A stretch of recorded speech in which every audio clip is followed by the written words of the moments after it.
जय भीम दोस्तों, आप देख रहे हैं बहुजन दस्तर। आज बात करेंगे कुमारी मायावती जी से लेकर आयरन लेडी बहन कुमारी मायावती जी बनने तक के सफर के बारे में। आप देश के किसी भी कोने में रहते हो, आप मायावती जी के नाम से बखूबी परिचित होंगे। और अगर आप बहुजन समाज पार्टी से संबंध रखते हैं तो आपको यह जानना बहुत ज़रूरी है कि मायावती जी को आयरन लेडी क्यों कहा जाता है। बहुजन समाज पार्टी के होर्डिंग बैनर में आपने अक्सर देखा होगा, मायावती जी के लिए हम हमेशा सर्व समाज की मसीहा आयरन लेडी बहन कुमारी मायावती जी लिखते हैं। कई ऐसे कारण हैं जो शायद ही आपको पता होंगे, जिनकी वजह से देश और दुनिया में लोग बहन जी को आयरन लेडी के नाम से जानते हैं। ऐसे ही कुछ कारणों के बारे में हम यहाँ चर्चा करेंगे। शुरुआत करते हैं 1977 से, जब बहन जी पहली बार मानवर श्री कांसी राम साहब जी के संपर्क में आती हैं और अपने परिवार के सामने इच्छा रखती हैं कि वह राजनीति में जाना चाहती हैं। तब उनके पिताजी श्री प्रभुदास जी साफ मना कर देते हैं और उनसे कह देते हैं कि अगर आप राजनीति में जाएंगी तो आपके लिए घर के दरवाजे हमेशा के लिए बंद हो जाएंगे। इसकी परवाह ना करते हुए बहन जी अपना घर छोड़ देती हैं और मानवर कांसी राम साहब जी के साथ राजनीति की तरफ निकल पड़ती हैं। घर छोड़ देने के बाद दिल्ली के करोल बाग में, जहां बामसेप और DS4 का कार्यालय हुआ करता था, बहन जी अपना सामान ले जाकर वहीं रहने लगती हैं और वहीं से शुरू होता है कुमारी मायावती जी के आयरन लेडी बहन कुमारी मायावती जी बनने तक का सफर। घर छोड़ने के साथ ही वे आजीवन अविवाहित रहने का फैसला भी करती हैं, जो एक महिला होने के नाते काफ़ी कठोर फैसला होता है, जो उनके बहुजन समाज के प्रति काम करने के जुनून और दृढ़ संकल्प को दर्शाता है। 1984 में मानवर कांसी राम साहब जी ने बहुजन समाज पार्टी का गठन किया और 1989 में बिजनौर लोकसभा से बहन जी पहली बार सांसद चुनी गई। फिर साल आया 1995, जब भारत जैसे जातिवादी देश में भारत के सबसे बड़े प्रदेश की मुख्यमंत्री एक दलित महिला बनी और यह साल भारत के इतिहास में स्वर्णिम अक्षरों में दर्ज हो गया। इसके बाद उन्होंने कभी पीछे मुड़कर नहीं देखा। 1997 में उत्तर प्रदेश की दूसरी बार मुख्यमंत्री बनी और मई 2002 से लेकर अगस्त 2003 तक उत्तर प्रदेश की तीसरी बार मुख्यमंत्री रहीं। शक्ति इतनी कि अधिकारी नाम से कांपते थे और समय अनुसार अपना काम करने लगे। सरकार के 15 महीने के छोटे से कार्यकाल के दौरान कई डिविजनल कमिश्नर्स और डिस्ट्रिक्ट मजिस्ट्रेट समेत 12 IAS ऑफिसर को सस्पेंड कर दिया। उनके सही से कार्य ना किए जाने की वजह से उनको सस्पेंड किया था और इसी के साथ लॉ एंड ऑर्डर मेंटेन ना करने पर 6 IPS ऑफिसर्स को सस्पेंड कर दिया। ऐसे ही फैसलों के चलते एक सख्त प्रशासक की छवि बन गई। इसी के साथ 2007 में उत्तर प्रदेश की चौथी बार मुख्यमंत्री बनी। 2008 में फोर्ब्स ने दुनिया की 100 सबसे ताकतवर महिलाओं में बहन जी को 59वां स्थान दिया।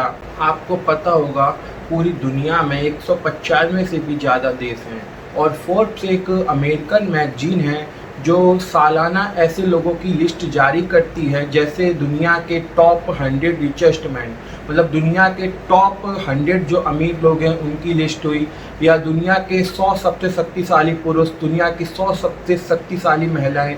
ऐसी मैगजीन फोर्ब्स द्वारा ऐसी प्रकाशित की जाती है, ऐसी लिस्ट जिस पर दुनिया के लोग काफ़ी भरोसा करते हैं, काफ़ी रिलाय करते हैं फोर्ब्स मैगजीन पर। तो इसी मैगजीन ने पूरी दुनिया में जो 100 सबसे शक्तिशाली महिलाओं की लिस्ट जारी की, जो इन्होंने 2008 में लिस्ट जारी की थी, उसमें बहन जी को 59वां स्थान दिया था। दलित समाज के लिए काफ़ी गर्व की बात है। ऐसी ही अमेरिका की एक और पत्रिका जिसका नाम न्यूज़ वीक है, उस पत्रिका ने भी 2007 की टॉप वुमेन अचीवर्स की लिस्ट में बहन जी का नाम शामिल किया। यह भी बहुजन समाज और दलित समाज के लिए गर्व की बात है। गर्व की बात इसलिए है क्योंकि यह पत्रिका कोई भारत की पत्रिका नहीं है, इन्हें पूरी दुनिया पढ़ती है, पूरी दुनिया देखती है, अमेरिका से प्रकाशित होती हैं। बहन जी का नाम इस समय देश के साथ साथ पूरी दुनिया में चल रहा था। इसीलिए आज भी पूरी दुनिया में जो लोग राजनीति से जुड़े हुए लोग हैं, वे मायावती जी के नाम से बखूबी परिचित हैं। इसी के साथ टाइम मैगजीन भी एक अमेरिका की मैगजीन है जो भारत में भी प्रकाशित होती है। टाइम मैगजीन ने भी 2007 में बहन जी को भारत के 15 सबसे प्रभावशाली लोगों की लिस्ट में शामिल किया। भारत जैसे जातिवादी देश में एक दलित महिला होने के बावजूद बहन जी ने अपने इस कार्यकाल के दौरान किए गए कामों से पूरी दुनिया में तहलका मचा रखा था और इसी के साथ पूरी दुनिया में उन्होंने अपनी एक अलग पहचान बना ली।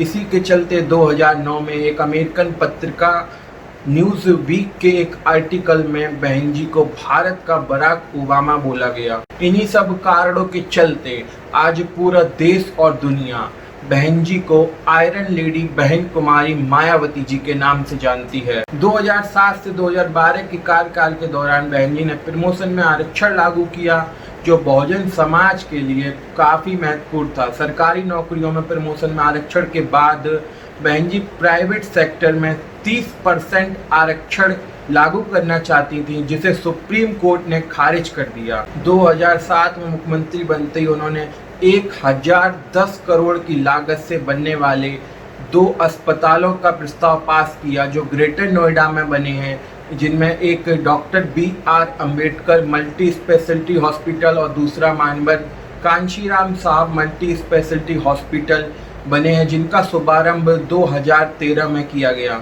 बसपा सरकार में ये दोनों अस्पताल बनना शुरू हो गए थे, जो 2012 में बसपा की सरकार चली गई और 2012 में समाजवादी पार्टी की सरकार बनी। 2013 में इन अस्पताल का शुभारंभ श्री अखिलेश यादव जी ने किया। इसी के साथ ही 2007 में डॉक्टर भीमराव अंबेडकर ग्राम विकास योजना का शुभारंभ हुआ। इस योजना के माध्यम से पूरे कार्यकाल में 2007 से लेकर 2012 तक 24,716 गाँव को लाभ मिला। इस योजना के बारे में आपको थोड़ा बता देना चाहता हूँ। इस योजना में उन गाँवों को चुना जाता था जिन गाँवों में दलित बस्तियाँ थोड़ी ज़्यादा होती थी या दलित लोग थोड़े ज़्यादा होते थे। दलित बहुल गाँव को इस योजना के लिए चुना जाता था।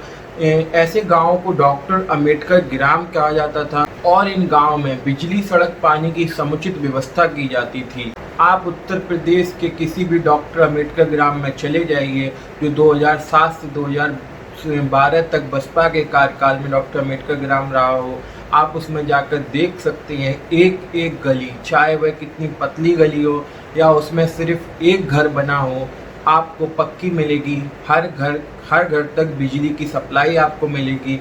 सभी के लिए उचित साफ पानी मिलेगा पीने के लिए। सबकी व्यवस्था डॉक्टर अंबेडकर ग्राम में चुने जाने के बाद की जाती थी। डॉक्टर अंबेडकर ग्राम विकास योजना के अंतर्गत आने वाले गाँवों में दलित बस्तियों के साथ साथ जो अन्य कैटेगरी के लोग रहते थे, उनको भी इसका पूरा लाभ मिलता था। किसी के साथ भी कोई भी भेदभाव नहीं किया जाता था, जैसा कि इस समय भाजपा सरकार में दलितों और पिछड़ों के साथ किया जा रहा है। बहन जी 2008 में मानवर श्री कांशीराम शहरी आवास योजना की शुरुआत करती हैं, जिसके पहले राउंड में 90,000 कॉलोनियों को बना के गरीबों को दिया जाता है, जिसके दूसरे राउंड में लगभग 1 लाख कॉलोनियाँ बनाने का प्रस्ताव बहन जी ने पहले से ही रखा था। लेकिन इसी के साथ 2012 में जब चुनाव होता है तो बहन जी सरकार में वापस नहीं आ पाती हैं और मुख्यमंत्री श्री अखिलेश यादव जी बनते हैं, जो बहुजन समाज से ही आते हैं।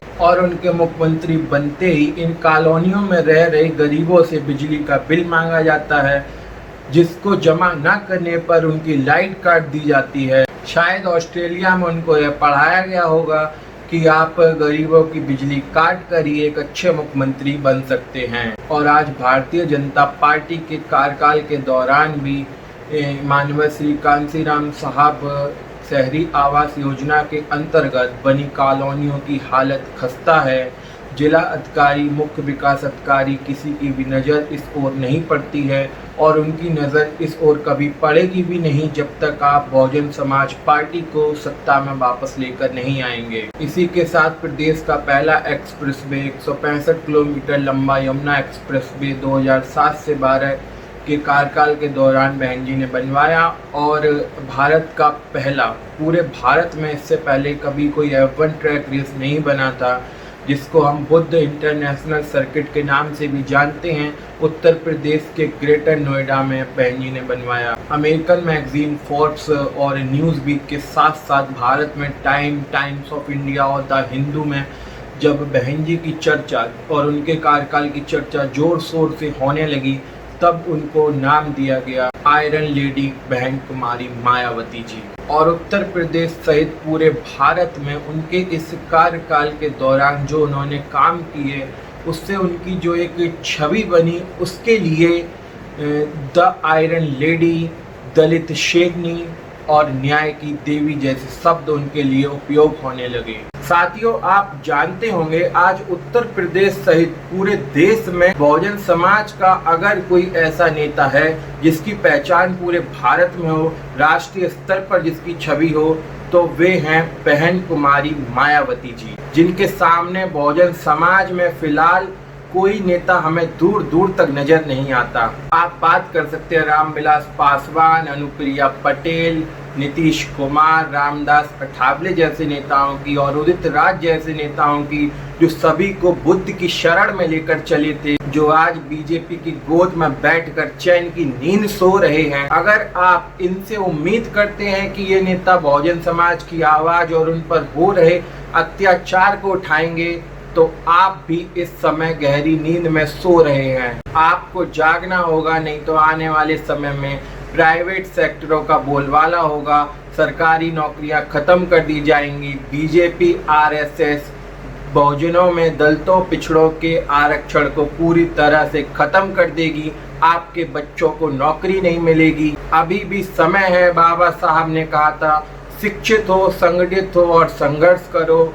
आप शिक्षित हैं, संगठित नहीं है, संघर्ष कहां से करेंगे? आपको पता होगा गुजरात के ऊना में जब दलितों को मारा जा रहा था, एक अकेली दलित शेरनी संसद में दहाड़ रही थी, और जब उन्हें संसद में बोलने नहीं दिया गया, वे संसद से इस्तीफा देकर आई। बहुजन समाज के और नेताओं की औकात नहीं हुई अपना मुंह खोलने की इस प्रकरण पर। इन नेताओं को शर्म नहीं आती। दलित समाज बहुजन समाज का होने के बाद भी अपने समाज की बात नहीं रख सकते संसद में। लानत है ऐसे नेताओं पर। राजरत्न अंबेडकर जी को आप जानते होंगे, बाबा साहब डॉक्टर भीमराव अंबेडकर जी के परपोते हैं। कहते हैं देश में कहीं भी जाता हूँ, कोई भी कार्यक्रम करता हूँ, लोग पूछते हैं कि वोट किसे करना है, सपोर्ट किसे करना है। वे हमेशा कहते हैं बहन जी को वोट कीजिए, बहन जी को सपोर्ट कीजिए, बहन जी ही पूरे देश में एकमात्र विकल्प है। उनका कहना है जब दुश्मन इतना ताकतवर हो गया है, आप पर हमला कर रहा है, आपको संगठित रहने की जरूरत है, एक ही घर में रहने की जरूरत है, नए घर बनाने से कुछ होने वाला नहीं है। लोग उतने ही हैं, उन्हें बांट बांट कर कमजोर मत कीजिए। पार्टी बनाने को मैं भी एक पार्टी बना सकता हूं, लेकिन बहुजन समाज को अभी तोड़ने की नहीं, जोड़ने की जरूरत है। बहन जी का साथ दीजिए। जो नए घर बना रहे हैं वे बहुजन समाज के दुश्मन हैं। इनसे बचकर रहना होगा, खासकर युवाओं को, नहीं तो नए घर बनाने के चक्कर में दुश्मन आपके सारे घर तबाह कर देगा और आप कुछ नहीं कर पाएंगे। अब आप जान गए होंगे बहन जी को आयरन लेडी क्यों कहा जाता है। ऐसे ही और वीडियो देखने के लिए बहुजन दस्तक को सब्सक्राइब कीजिए। जय भीम।